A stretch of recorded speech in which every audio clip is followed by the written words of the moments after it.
Missed an episode of your favorite podcast? Choose from over a decade of content in our archives, not just the latest episode. All free at GCNlive.com.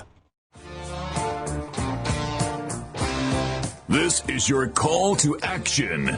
Get prepared, America. Economy, survival, energy, disasters.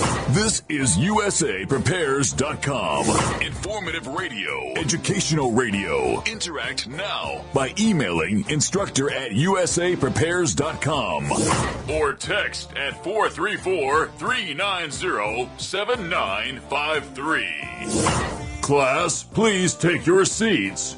Now, your instructor, Vincent Finelli. Everyone all set? Here we go. Dial is set correctly to a USA Prepares. We're delighted you're in class with us. Dr. Norman Shealy's with us. And Patrick's engineering the broadcast in Minnesota. If you'd like to give us a call, 866-582-9933. 866-582-9933. And we've got a telephone listen line. It's a little delayed, and we can use this until, or in lieu of, or in addition to the Zeno radio line when that gets working. But this one is it's about an hour delayed. 701-719-0914. 701-719-0914. And I'd like to thank Rich Shealy for filling in for me last Wednesday, Thursday, Friday with just a few minutes' notice. I really appreciate that, Rich Shealy. And one other thing, we have a schedule change. Dr. Norman Shealy will be on Mondays. Rich Shealy is going to stay on Tuesdays. Gwyneth is moving to Wednesdays. Gwyneth Isaac is moving to Wednesdays. So she and Dr. Norman Shealy are switching days. Rick Miller, Dr. Richard Allen Miller, is Thursdays. And Friday, education with the rest of the faculty. So that's the schedule. So only Mondays and Wednesdays have changed. Monday with Dr. Norman Shealy. Tuesday with Rich Shealy. Wednesday with Gwyneth Isaacs. Thursday with Dr. Richard Allen Miller. Friday, education with the rest of the faculty. Welcome, Dr. Norman Shealy. Good morning, Vince. How are you, dear friend? I'm well, Dr. Shealy. Thank you. Good. You know, I had a question for you about. First question is hemp oil. Have you had any thoughts that we have not expressed about hemp oil? Well, I'm not opposed to it as I am to marijuana itself. Apparently, there's some evidence that for some people, it is very useful for pain control. Fortunately, I don't have enough pain to know whether it makes any difference. It is also useful, apparently, for some people with epilepsy. So I'm not at all opposed to it. The problem, as I see it, is the concentration appears to be all over the place in different sources. So I don't think there's any standard for doing it. And other than that, I don't know. Mm-hmm. I was talking with a man who's going to be one of our instructors, and he used the term fairy dusting. Is that something that you've heard of? What it means, as I've learned, is let's say there is a good component to a supplement, and let's call it A. And so supplement, or this ingredient A, is believed to be really, really beneficial. So supplement makers may say, contains A, now contains A, contains twice as much A, you know, those kinds of things, as the previous formula. And, you know what I call that? Flim-flam. Yes. Yes. It reminds me of that old play, Flim-flam. Mm-hmm. So what I'm saying is, A might be, let's say the dosage necessary is 10 units. And they'll say now contains twice as much A, but it might be the previous formulation might contain 1/1,000,000 of a unit. And now they put in 2 millionths of a unit, and they say contains twice as much as the previous formula. And that would be absolutely correct. However, the term in the industry, as I've learned, is called fairy dusting. Yes, airy-fairy. Well, that was one of my questions, hemp oil. Are you concerned about any negative effects of... No, I think it's pretty unlikely that they would sneak any of the psychedelic, if you will, aspects into it, because that could bring down pretty strong lawsuits. Sure. So I think it's probably okay. I mean, I don't push it. I don't offer it on my site. I've not been able to find a product that I thought I could trust enough to do it. Okay. And it has not yet reached mainstream, has it, in terms of manufacturing? No. Yeah. Okay. Do you have an update? It's good. Yeah. Yeah. Do you have an update for... reach the mainstream. It will never reach the mainstream of medicine. Mm-hmm. Mm-hmm. Do you have an update for us on PEMF, pulsed electromagnetic frequencies? Well, as always, I'm when I'm sitting at my desk, I have it on my head. Mm-hmm. My biggest concern at this point is proving that it will help addiction. I haven't been able to do that yet because I don't have access to drug addicts. When they get in therapy, they're always on some kind of multiple drug stuff, and therefore I'm not willing to work in that situation. But if there's anybody listening who is an addict to cigarettes and wants to quit, to alcohol and wants to quit, even to narcotics and really wants to quit, I will work with them at no charge. Okay. Norm at normshealy.com. NORM at NORMSHEALY.com. That is your email address.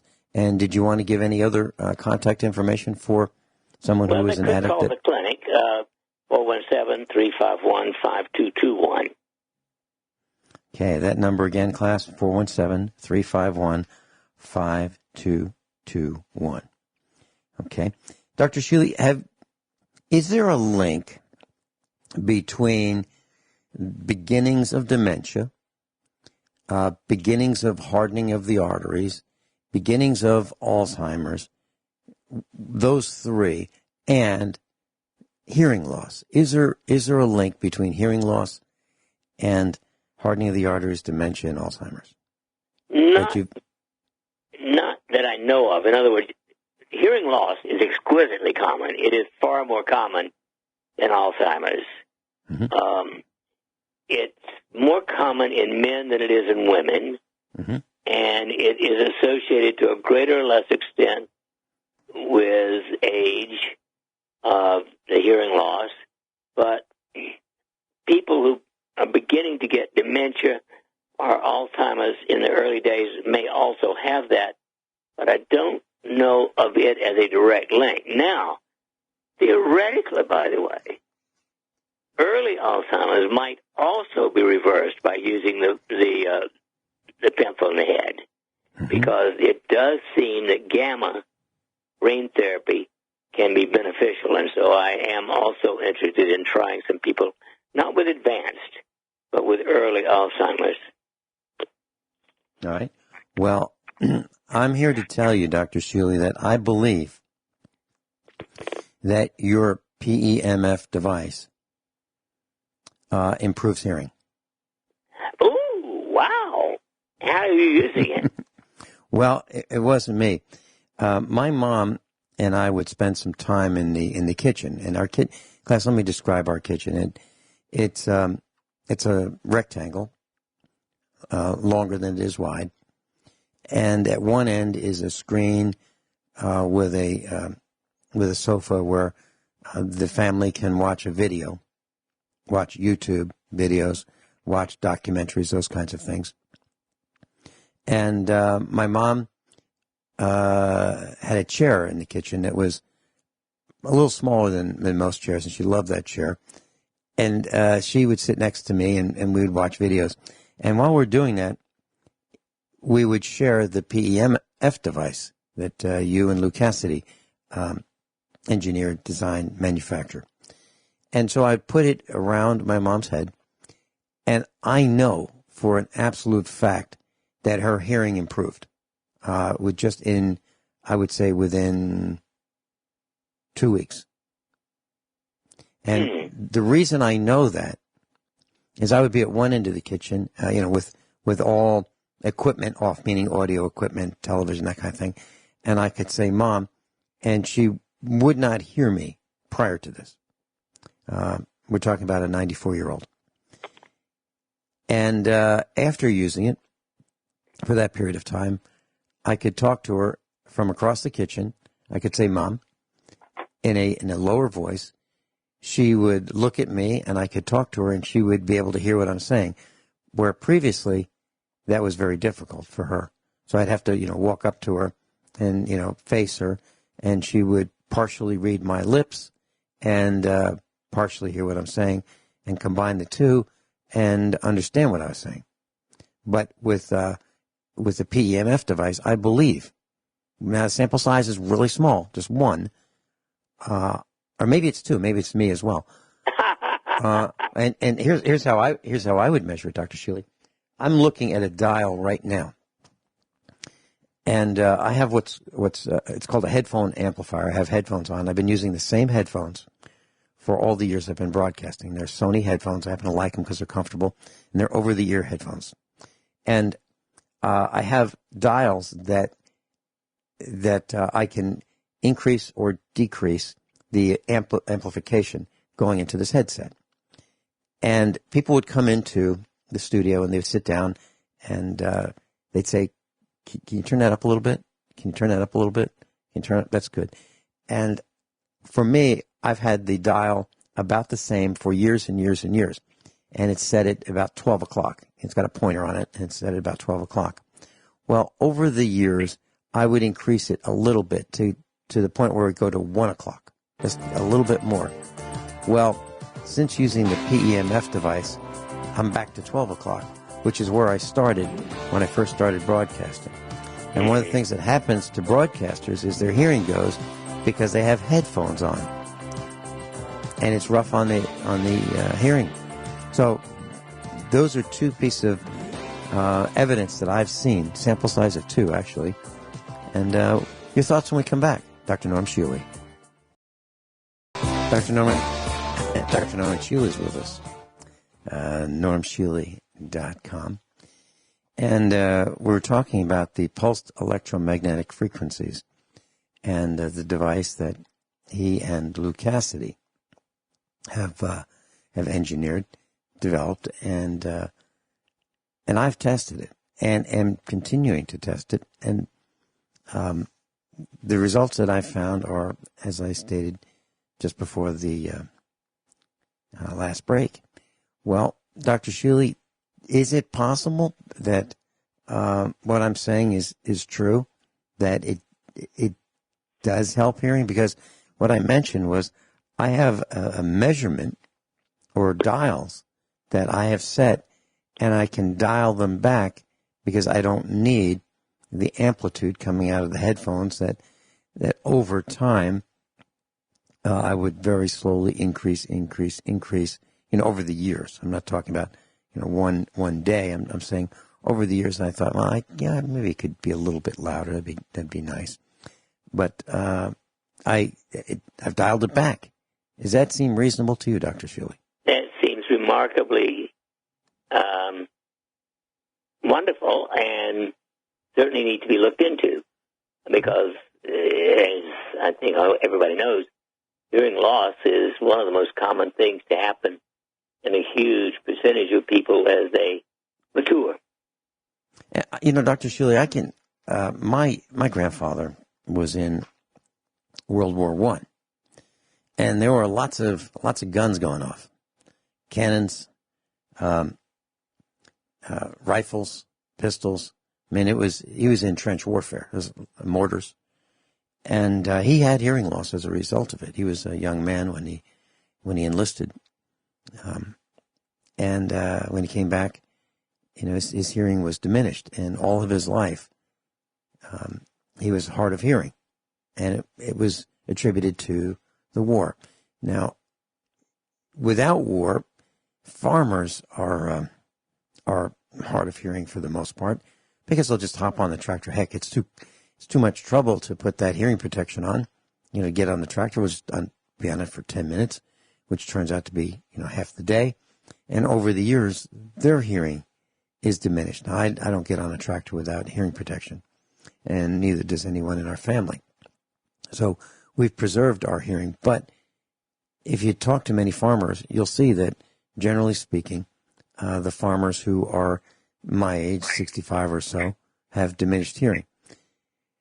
What I'm saying is that is something that could cause, well, I won't say arguments, but almost arguments in the family, because he didn't hear what I said. He was going to the store, and I said, would you pick up items number 1, 2, and 3?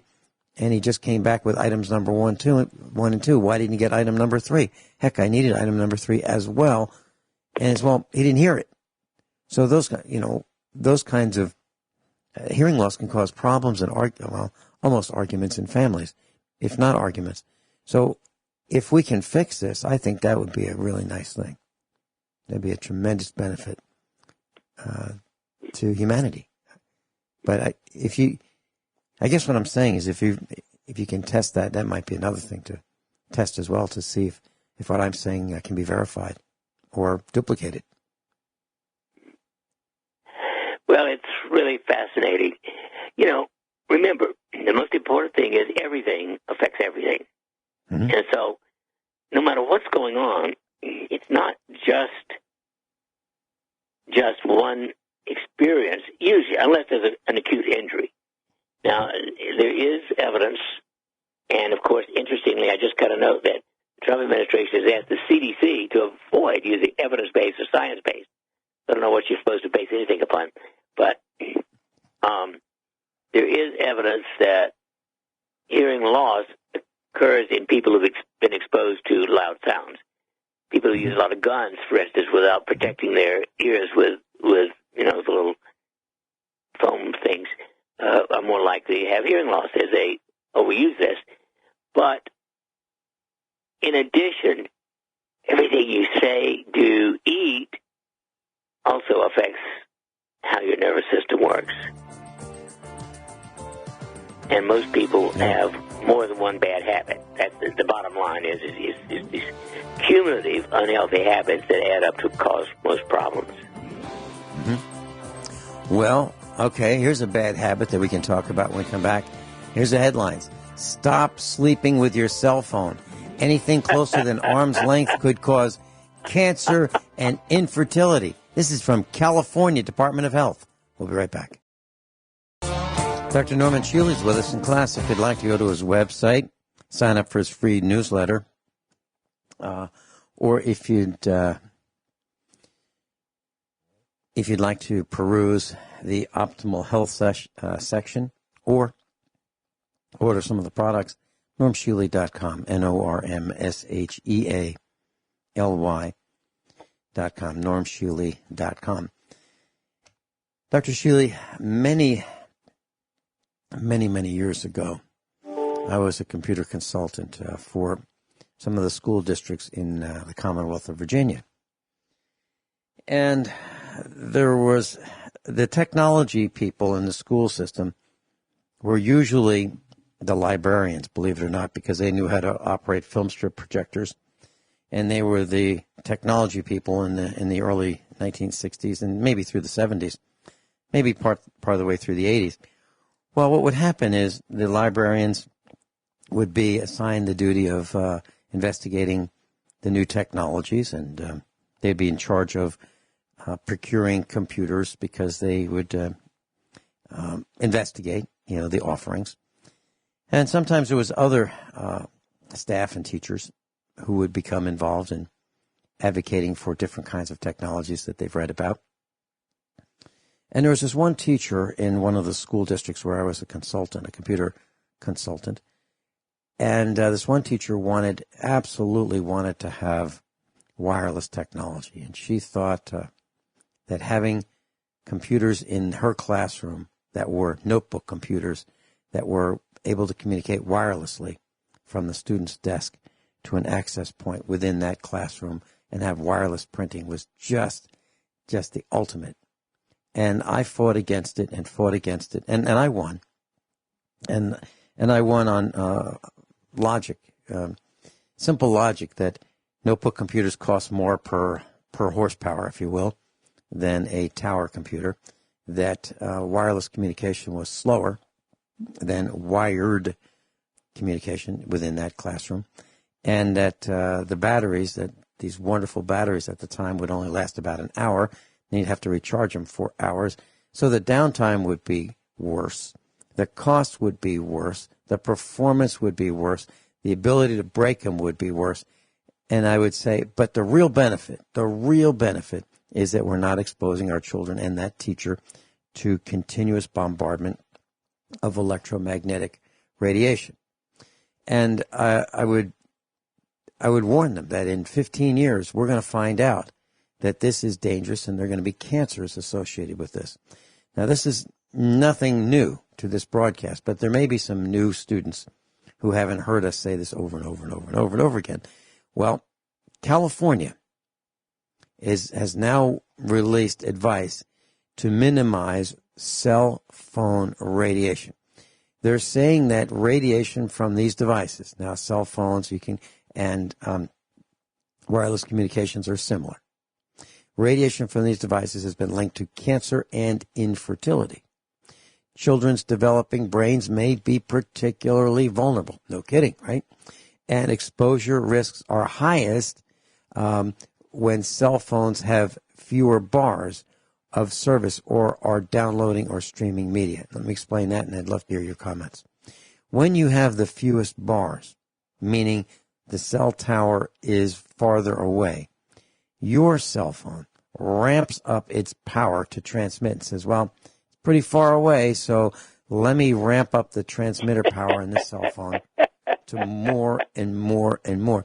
That way, it'll be able to send the bits of data, the microwave information, to the cell tower. So there you have it. As you have weaker and weaker signal, your cell phone goes to higher and higher transmitting power. Put all that together, they're saying that, it may be linked to cancer, attention deficit problems, mental health, reproduction. So California is concerned about it. Dr. Shealy, do you have a comment about what you and I have been talking about, radio frequency transmissions for as long as we've been broadcasting? I think they're being underactive, if you will.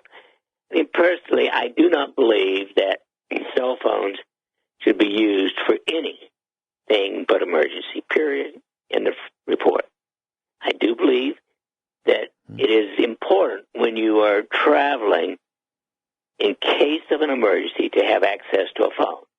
But it shouldn't be turned on so that you can be bothered 24 hours a day. That's my number one point. And, of course, yes. I do have to ask you a biggie question on that. You talk about texting a message.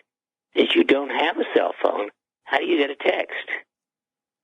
Well, that's something I have to fix. The way that works, you're talking about the intro or the rejoinder back to the broadcast? Right. Okay. Where he says, or text your instructor at. Well, a really neat guy who has got a booming voice. We originally hired him to do the announcing, if you will, of this broadcast. And I like it so much I have not changed it. And so there was a time when I did have a cell phone and you could text. Now, I really feel bad for whoever has that number. Because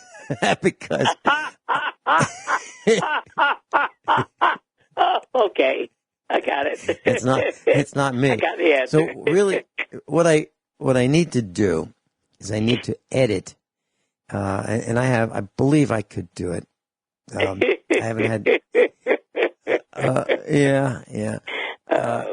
So I need to fix that. I love you too, Dr. Shealy. But that's yeah. So class, if you're texting that number, tell the guys, tell him or her that I said hi. Merry Christmas. But I have Finelli who's helping to make you sterile. But I have no idea who it is. I really don't. And maybe there have been people who have been assigned that number and have been and say, I can't take this number. Are you kidding? I get texts all the time, and I don't know who they're from. And so maybe that number has been put on the shelf as problematic because people keep texting it. Well, the interesting thing to me is the evidence is quite significantly strong that men who carry their cell phone in their pocket have damage to the testicles themselves. It not only decreases sperm production, but it decreases testosterone production. Mm-hmm.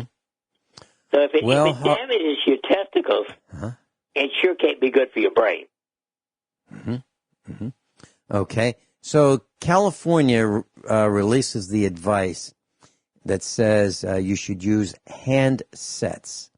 Now, that would be, class, you could go to eBay or you could go online with your desktop computer or your notebook computer that's wired to your router, and you could do a search on a handset. Like if you go to eBay, and these look like the old-fashioned. Sometimes they call them retro telephone. They used to call them receivers, but that would be the part that you would put against your ear and speak into while you're holding it with your hand. You can get one of those that will plug into the jack, the little tiny miniature jack, 3.5 millimeter jack, on your cell phone. And that will give you a coiled cord and just the handset. And you can then use that handset to talk on your cell phone. Now, the reason for that, you don't put the cell phone in your shirt pocket and use it. You put your cell phone as far away from you as you can. And this would give you about 2 feet because the cord is short. Comes from China, and they figured out that a short cord will save them money. And so you get a very short cord. So you'll need to get a little extension cable, maybe a 3-foot or 4-foot extension cable to go with that short cord. And you plug the extension cable in. Now you can have a comfortable 3 or 4 feet from your cell phone. So if you're going to be talking on your cell phone as your main phone, you can leave this this retro handset attached, and you can make and answer calls. But the idea is you want to find the location that gives you the most bars if you're going to do it. And I don't recommend doing it, but if you're going to do it, you want the most bars because the most bars means your cell phone will transmit with lower energy, lower RF, lower microwave energy coming out of the cell phone to go to the cell tower. So find that spot in your house where or wherever you stay that gives you the most bars. And keep that cell phone as far away from you as possible. Now, the answer is, can I receive cell phone calls with this retro receiver attached or handset attached? Yes. And typically they have a little button between the microphone and the earpiece of the handset. And when the phone call comes in, you can hit the button and answer the phone. It's as simple as that.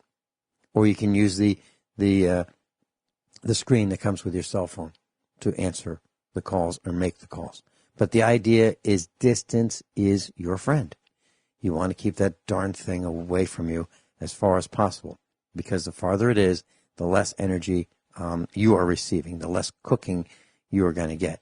Now, the reason I've gone through all of this discussion is because I know that people would say, yeah, I know it's bad, but it's convenient. I got to have it. And, I got to have the family at reachable 24/7 because, whatever reason, the children, the school, the job, whatever it is, people have to have it. But guys, you're keeping it in your right front pants pocket. Tell me you're not. Girls, you're keeping it in your back pocket. Tell me you're not. Or your bra. Well, what do you think that's doing? That cell phone is saying to the tower, here I am. Here I am. Cook here me I now, am. Daddy. Yeah.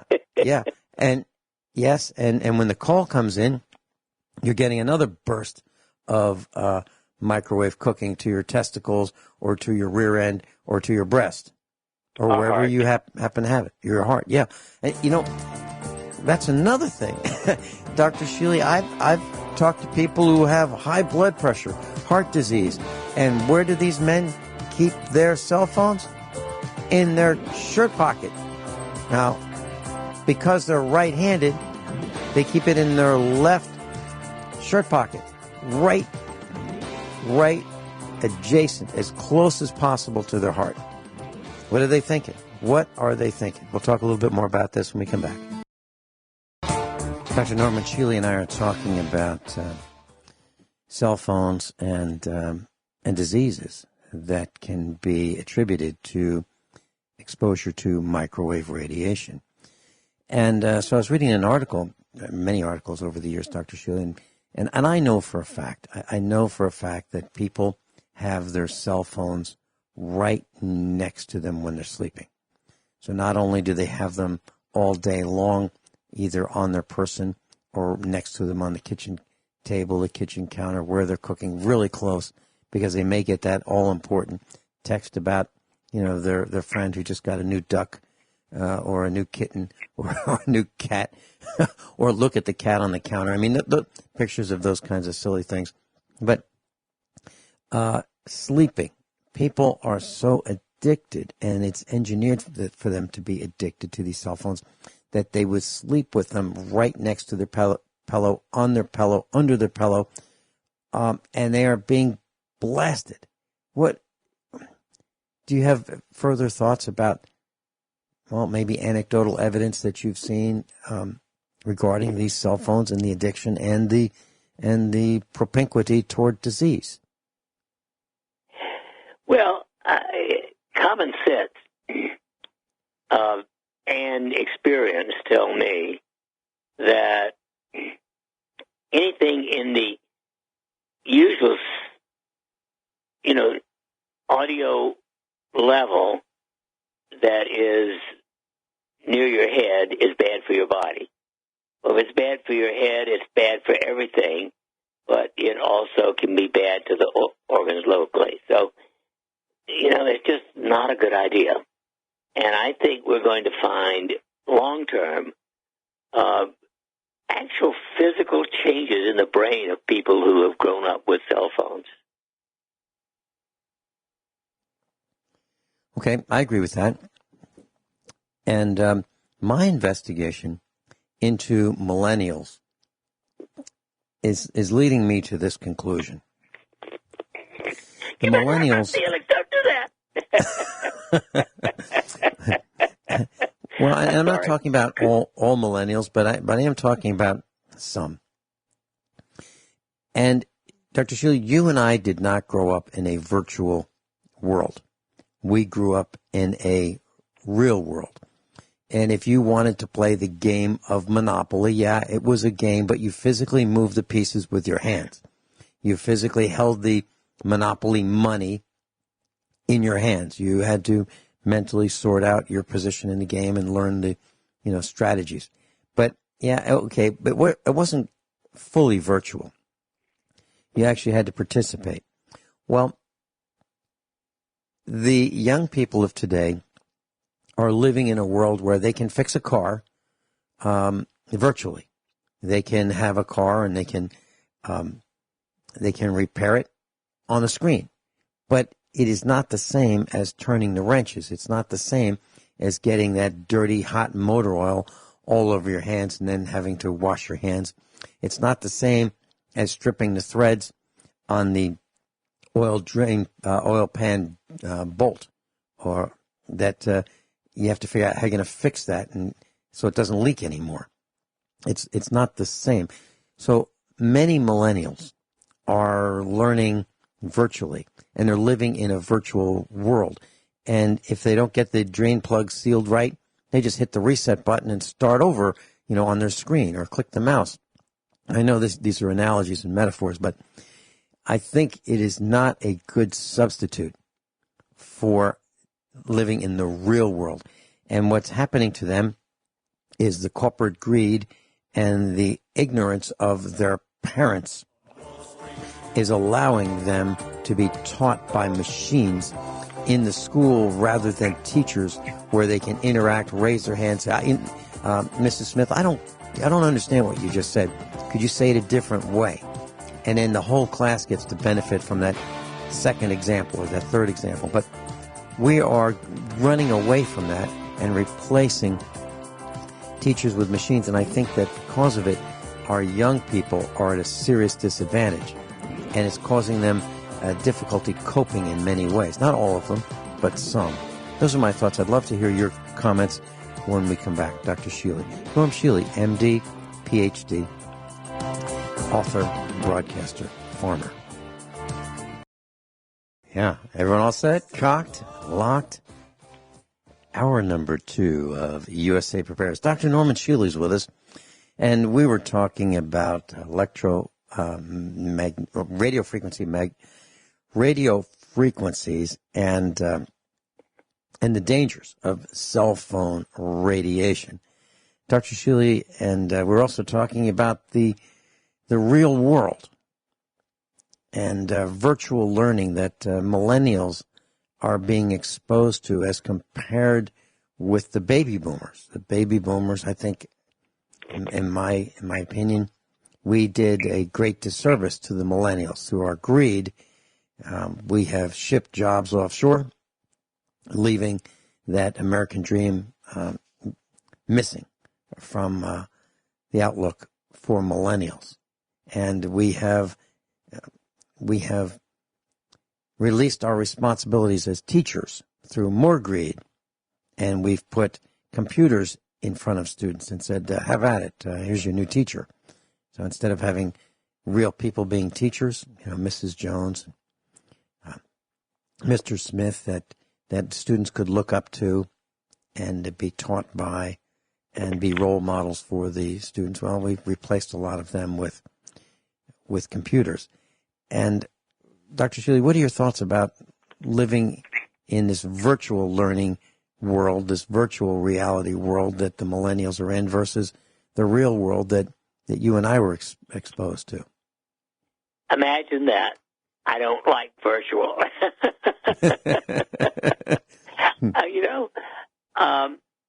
I've done very well for 85 years without virtual. I don't think I could have accomplished more, and I have a feeling I would have accomplished less if I had been dependent upon what I consider to be, honestly, most of the time, nonsense. But that's just my opinion. Mm-hmm. Well, I'm thinking, so what if you wrote a virtual book, meaning you told yourself, patted yourself on the back, said, to yourself, I wrote this book and I'm really pleased. No one can read it because it's not real. It's just my imagination, right? I could do the same thing. I could write a book in my own mind and pat myself on the back, but no one could read it because it's not a real book. And, well, let me ask you this. Have you ever done virtual surgery? Have you ever said to a patient, tell you what, let me fix that? I haven't even done robotic surgery. Yeah, so there's some serious disadvantages, I believe, that the millennials have been exposed to and have experienced at our hands. We did not all the damage, but we did a lot of damage to the millennials, and they were too young to fight back, and they were too young to even understand what we were doing to them. And it's kind of like marketing. John Regan and I were talking about marketing one day, and we came up with kind of a definition. He's got a better one than this, but it's, marketing is getting people to buy what they don't want because they don't need it with money they don't have. But that's kind of our society is being pushed by marketeers, by people who I don't think have the best interests of their customers and clients at hand. They have greed as the number one interest. They want more and more and more. How much more money does Bill Gates need? How much more money? Yeah, I mean, seriously. I mean, what's another? What if he tripled it? What if he tripled being one of the 2 wealthiest people on the planet? What good would that do? Really, what good would that do? And I don't know. It bothers me. Well, it would do more harm. I believe that. As you undoubtedly know, I consider Bill Gates part of the evil empire. I do as well. I do as well. And it's as simple as this, class. You know, Bill Gates was able to make a software product full of defects, full of, they call them bugs, full of problems. Sell it for $89. Price fixed all over. No one could sell it for less. Well, no one could buy it for less. How about that? But we used to sell it for less than everybody else. But that was a decision that we decided we would lose money selling it, and that was okay with us. But he could make a product, and it could be defective. And we'll call it Windows 98. I'm sorry, Windows 95, version A. And it would be replaced with Windows 95 version B, $89 more. And then C, $89 more. And then you could get the fix for that, which would be Windows 98. Yeah. With more bugs. And then you could fix that with Windows 98 second edition with more bugs. And then you could keep buying version after version after version after version and pay for it. He was the guy that introduced, I believe, and I could be wrong, but I don't think so. He's the guy that introduced selling a defective product and charging the customer for the repair. Now, when Ford sold a vehicle back in the 1960s, it would come with a warranty. So would General Motors, so would Chrysler. And if it was defective, they would fix it without charging you $89 for the warranty repair. If you had a windshield wiper that failed, or a battery that failed, or a drive shaft that failed, or a seat that broke, or a window crank that broke, or an electric window motor that broke, they would replace it under the warranty period. No charge to you. But that's been replaced with a new improved, well, just buy a new version. So software has taught us about disposability, planned obsolescence. What a great way to go. And that's just one example of this greed. So people would say Bill Gates is really great. He's a pioneer. Yeah, and he's also the guy that sold defective products that you got to replace at your cost, at your expense. Just my thoughts. Dr. Shealy, any comments on that rant? Oh, well, let's face it. The modern world is always on the brink of catastrophe, it seems to me. Mm-hmm. And it's gotten more and more and more and more that way as we've gotten more and more and more dependent upon technology rather than people. Mm-hmm. Mm-hmm. Yeah, we depend on a machine to tell us whether we can cross an intersection. We depend on a machine to flush the toilets for us. We depend on a machine to turn the water faucet on at a restroom of a big box store. You know, you want to wash your hands, you put your hands under the faucet, and it will sense that you're there, and it'll turn the water on. It will determine what temperature that water should be. And sometimes it'll flush it. Well, most of the time it'll flush the toilet for you because we're not capable of remembering to do that. We really aren't. Because we're too busy talking on the cell phone. Yeah. Double dipping, so to speak, multitasking, sitting on the toilet. Well, okay. How about this? I was in the men's room washing my hands at the Chinese factory outlet. And this woman comes into the men's room with her stroller and her baby talking on the cell phone. So Vinny isn't going to take that. Vinny goes, "Hey, it's the men's room." So she looks up, realizes, yeah, I think you're right because there are urinals on that wall over there. And then she just She doesn't say, oh, my gosh, I'm so sorry. I'm so embarrassed. What was I thinking? No, she just turns around, keeps talking on the cell phone, and leaves. Okay. Well, Dr. Shealy, I before I travel out of, it's just another rant, I guess, coming along here. Before I leave the farm, I raise the hood, I oil my horn to make sure that it's, fully operational. Well, I was going through Lebanon, Missouri, and I really don't like going through Lebanon. They don't like me, and I don't like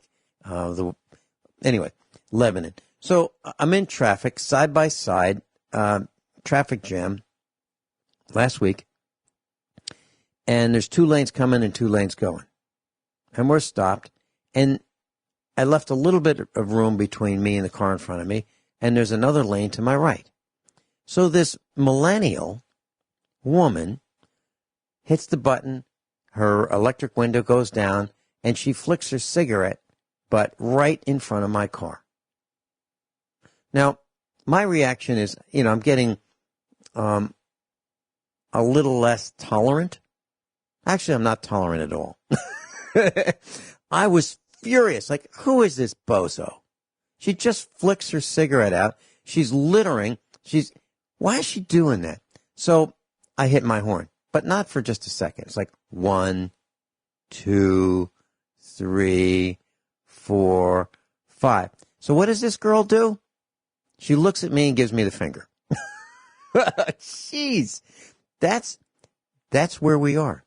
That's the state of things today with people in their cars. She doesn't think, at least in my opinion, she doesn't think, you know what? That was a dumb thing, flicking my cigarette out. No, she's annoyed with me because I brought it to her attention that she shouldn't be doing that. She thinks it's her right to litter. It bothers me. And I think more of us should speak up, speak out, and let people know that we are not going to tolerate bad behavior.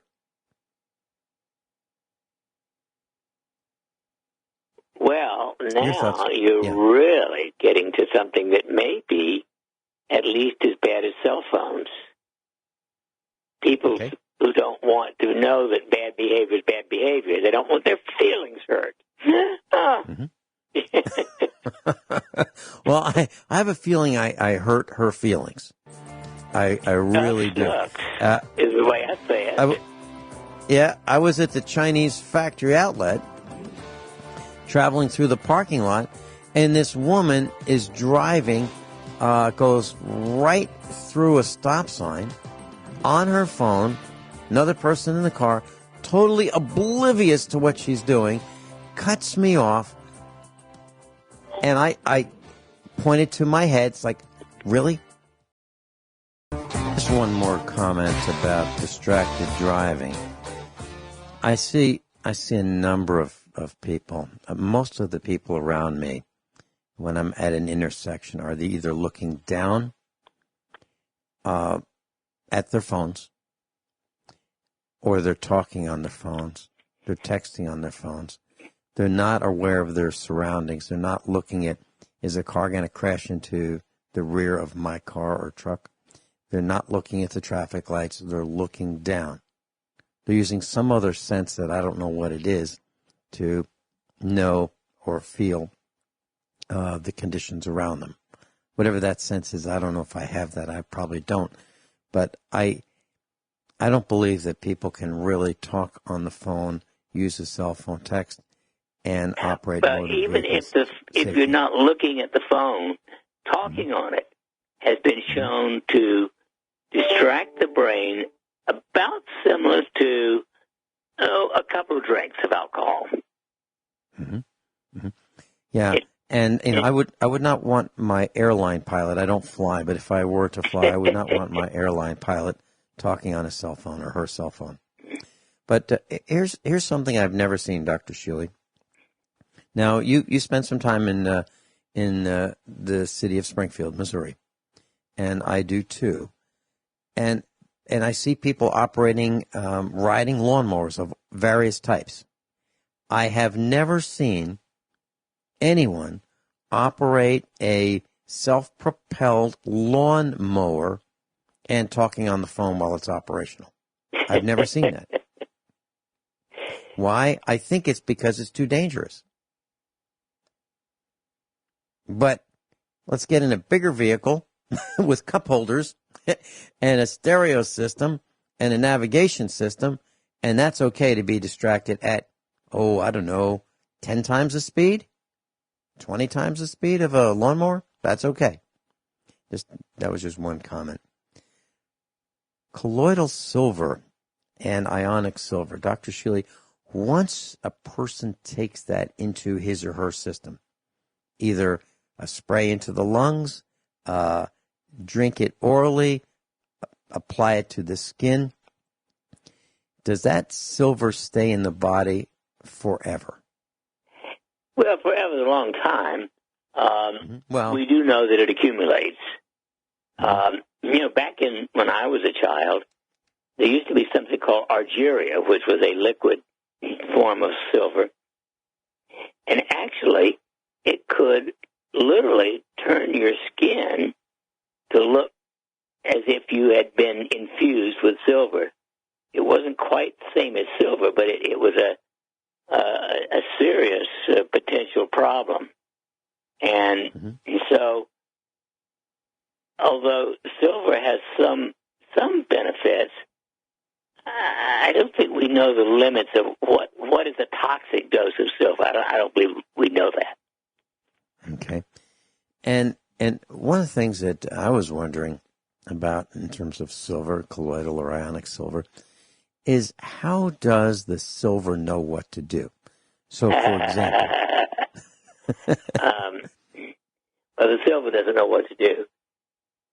Just as, in a sense, the vitamin C doesn't know what to do. It all fits into a very delicate, multifaceted chemical factory. And our body is, tuned, if you will, to work under certain conditions. For instance, let's look at some of the things that are absolutely essential. Vitamin B1. Without B1, you can't function. I mean, it damages the brain and everything that you do. The same is true for B2, B3, B6, B12. And so you need certain levels of many, many different essentials. You need certain levels of essential amino acids. And speaking of amino acids, the average so-called vegan cannot get any taurine, Taurine, out of their food. There is no taurine in any vegetable product. It turns out that although you're supposed to be able to make it, not everybody can. So, for instance, 84% of people with depression are deficient in amino acid taurine, even if they eat meat. So everything is a delicate balance, and we live within the limits of what is absolutely essential and what is too much or too little. Okay, Dr. Shealy, and I'll be right back. Dr. Norm Shealy is with us, class. If you'd like to go to his website, normshealy.com, NORMSHEALY. If you'd like to get some of his supplements, that's the place to go. If you'd like to buy some of his books, that's the place to go. If you'd like free optimal health recommendations, that's the place to go. And if you'd like to sign up for his free multiple times per week newsletter, that's the place to go. normshealy.com, NORMSHEALY.com. Speaking of optimal health, Dr. Shealy, I've talked with a number of people who are my age, and they have blood pressure issues, high blood pressure. And we have talked about this in the past, but for those who haven't heard it, what foods would you recommend avoiding if the person has known high blood pressure? Well, at the top of my list would be wheat. Second would be sugar.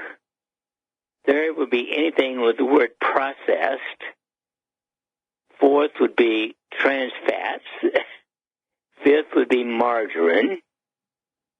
In other words, anything that is not a food as it came from the farm or garden and has been chemically or other artificially changed is not food.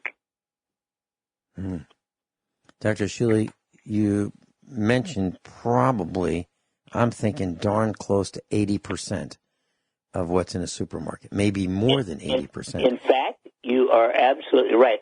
Actually, about 60% of what's in the grocery store. But add the fact that 35 to 40% of all food eaten is from fast food junk places, McDonald's and its clones. So when you take that's 100% bad. Mm-hmm. And then in the grocery stores, it's another 60. 80% of the food available is junk. Mm-hmm. Mm-hmm. Yeah, and I remember reading a story on the internet. I don't know if I could find it now, but this person went to McDonald's and bought a hamburger, just a regular McDonald's hamburger, and did not eat it. And weeks later, looked at it, and it looked the same. And it looked almost the same for almost a year. And there are no flies around it. There was no mold on it. Mold didn't want to eat it. Flies didn't want to eat it. Only humans and maybe some of our dogs might want to eat it. And you wouldn't give it to Thomas Jefferson, I'm sure. No. Oh, that's another story. I'm glad you mentioned that. So I happened to be near the state capitol a couple days ago, and there's a supermarket called Hy-Vee, Hy-Vee. And Mrs. Finelli and I were near one of those stores near the state capitol in Missouri, and we stopped in at a Hy-Vee for lunch, and it was really wonderful. It was outstanding. So months later, which was over the weekend, we decided we were going to head that way, and we stopped at Hy-Vee, and they had an all-you-could-eat Italian fare, and I thought, okay, let me try that. I haven't had a calzone in a long, long time. It was horrible. I couldn't eat it. Okay, so let me try a piece of pizza. Now, of course, this has wheat in it, right? It was horrible. I thought, okay. And I'm feeling bad because they made a full plate of this, but I couldn't eat it. So I thought, let me try some fettuccine Alfredo. Maybe that, how can they mess that up? It was so salty I couldn't eat that, literally. And then I tried spaghetti and meatballs. And I literally did something I would never do. I cut the meatball up, and there was no texture to it. It was kind of like the consistency of an inside of a hot dog. It was mealy. And I cut it up, and I had a small bite, and into my napkin it went. The noodles were undercooked, and I couldn't eat that. Now, the next thing is, what do you do when you have an experience like that? Is it me? So I said to our son, I didn't try this part of the plate. Why don't you just try this? Tell me what you think. And he said, Dad, it's not cooked. The noodles aren't cooked. It's not done. So I decided I would ask for the store manager. I asked for the store manager, and I said, well, I just want to tell you that normally I don't complain, but you need to know this. This is horrible. Everything that I've tried to eat is horrible. And why don't you go over there and order spaghetti and meatballs and see for yourself? It's absolutely inedible. I said, I wouldn't even bring this home to my dog, Thomas Jefferson. He said, so do you want a refund on the 3 meals? that you ordered? I said, no, just this one. The other ones were okay, but this one was terrible. So I got my refund for that. And I think we need to do that, Dr. Shealy. I think all of us need to speak up and let these companies know that what they're doing, their product offerings are not acceptable, whether it be at a restaurant or whether it be a lousy product. And just go and talk to the manager. And if enough of us ask for the manager and tie the manager up with the explanation about how lousy this is, the manager is going to do something because he has other responsibilities or she has other responsibilities, and we're ruining their day. Now, if enough of us ruin their day, incrementally, we're going to get to the point where they're going to say, we have to fix this because all these people are complaining and ruining our days. I really believe that would work. That might work at Hy-Vee, which is an upscale grocery store, but I don't think it would work at McDonald's or its clones because they from scratch are junk. And when you run a junkyard, you're not interested in changing. Yeah, I remember going into a McDonald's. I was traveling on the highway, and there was a truck stop, and I wanted to use the restroom and wash up, and it was a long trip, like 1,000 miles. So the way into the restroom was through the McDonald's at this truck stop. So I went in there, and this girl greeted me, and she was a big girl. I mean, she was a young girl, but she was way, way, way, way obese, way obese. And she said, hi, and I said, hi. And this was, in the seating area when you come in the door. She was not behind the counter, but she was an employee who had just left the counter. And I said to her, do you eat here? She said, oh, yeah. And and I said, so is the food good? She said, oh, yeah. And you like it? Yeah. And there was a senior guy watching this, and he was kind of laughing because he knew what I was saying. Like, young lady, you are wearing what you've been eating, and it's sticking to you.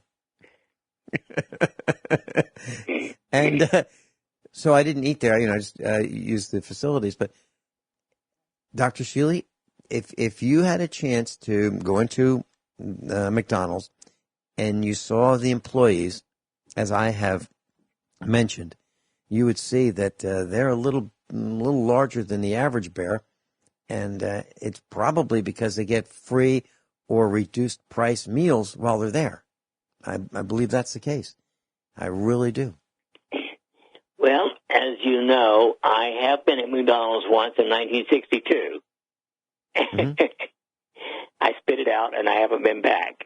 So I don't know those things because I don't go there.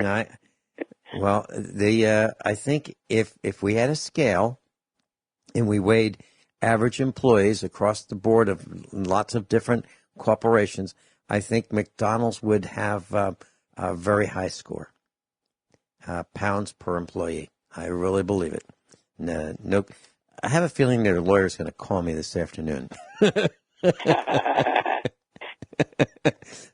And if he or she does, I'll say, well, let's go take a ride.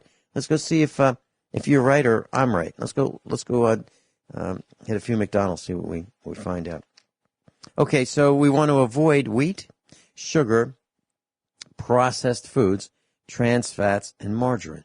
Okay, what do we want to eat, Dr. Shealy, to reduce blood pressure? Well, real food, of course. In other words, it has to be vegetables, fruits, meats that are healthily raised. And for some people, of course, it isn't just eating, although that will be a major contributor. It is the stress level that they live in all day. Many people live on the edge, so to speak, always anxious, nervous, and I would say 80% of the time, in 5 minutes, I can lower people's blood pressure significantly just by doing a very brief autogenic training. 5 minutes or less will lower blood pressure in 80% of people. And so that shows you that the stress and the mental attitude level is a major contributor to hypertension. Okay. Now, the word hypertension, I remember hearing that a lot in the 70s and 80s. Is that the same as high blood pressure? Oh, yes. Are they synonyms? Same thing. Okay. 40% of Americans, adult Americans, now have high blood pressure. 40%. Mm-hmm. It's actually second only to being overweight. 80% of Americans are overweight. Is there a correlation between being overweight and high blood pressure? Very strong. Very strong. But you can be skinny, I guess, and have high blood pressure as well. Yes. Is that correct? Because, again, anxiety can overcome everything else. Okay. Can we have a demonstration of autogenic training on the air when we come back, Dr. Shealy? Can you do that? Of course. Okay, let's do that. And then let's talk about the supplements that we should consume for those who have high blood pressure. Dr. Norman Shealy is with us. Class, Dr. Norman Shealy is with us. And if you'd like to contact him via email, norm@normshealy.com, NORM@NORMSHEALY.com. And if you'd like to go to his website, normshealy.com, we're talking about hypertension, which equals high blood pressure, and we're talking about autogenic training. Dr. Shealy, can you give us a sample or an example of autogenic training on the air? Yes. Now, if you are driving, please do not pay attention to this. Or pull off the road and park, because you could, it's maybe at least as bad as having a cell phone or worse. So if you're at home, preferably sit down, close your eyes, take a deep breath, and let it go. Now coordinate the phrases with your breathing. As you breathe in, say to yourself, my arms and legs, and as you breathe out, are heavy and warm. And you do that 4 times. Coordinating with your breathing. My arms and legs are heavy and warm. Then you switch, coordinating with your breathing. My heartbeat is calm and regular 4 times. My breathing is free and easy 4 times. My abdomen is warm 4 times. My forehead is cool 4 times. My mind is quiet and still. Now, actually, to do the autogenic training, you do about 18 or 20 times for each phrase. But when I'm doing it in the office, I do 4 or 5 for each phrase, and that's long enough to lower blood pressure in a majority of people. It is extremely powerful. Now, doing it for 18 minutes, preferably twice a day, you do what I call retrain the nervous system. In other words, you put your automatic, your autonomic, sympathetic fight-or-flight response into low gear, and it can help 80% of all illnesses. There's 17,000 scientific references proving how effective it is. Now, it does take time, but it's inexpensive. If you are not willing to do that, the number one alternative is Nitro Extreme, Kyani Nitro Extreme. 1 or 2 squirts, $15 or $30 twice a day, once or twice a day, and you can play with that, will bring blood pressure under control in 70% of people with no negative effects, all positive. If that doesn't work, then you take 6,000 milligrams of taurine, 4 of Dr. Shealy's Essentials, 2 of Dr. Shealy's, 4 of Dr. Shealy's U formula, and 2 of Dr. Shealy's Essentials. That's, of course, about 10 tablets or capsules a day, but it works in 90% of people.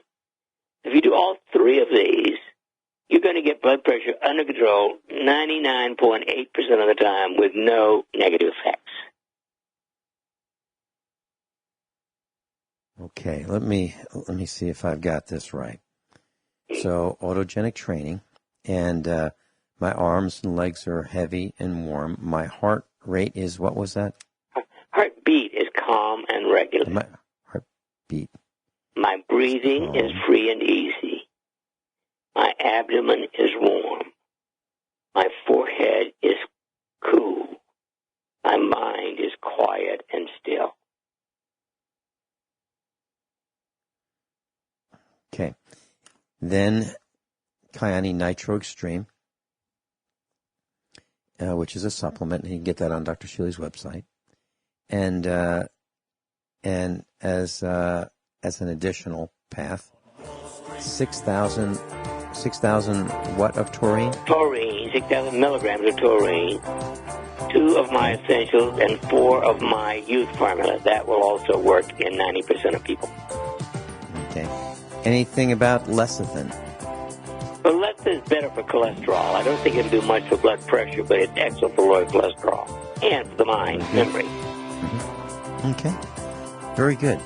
Dr. Norm Shealy's been with us, medical doctor in class. The website, one more time, is normshealy.com. NORMSHEALY.com. And if you'd like to call the clinic and speak with them, 417-351-5221.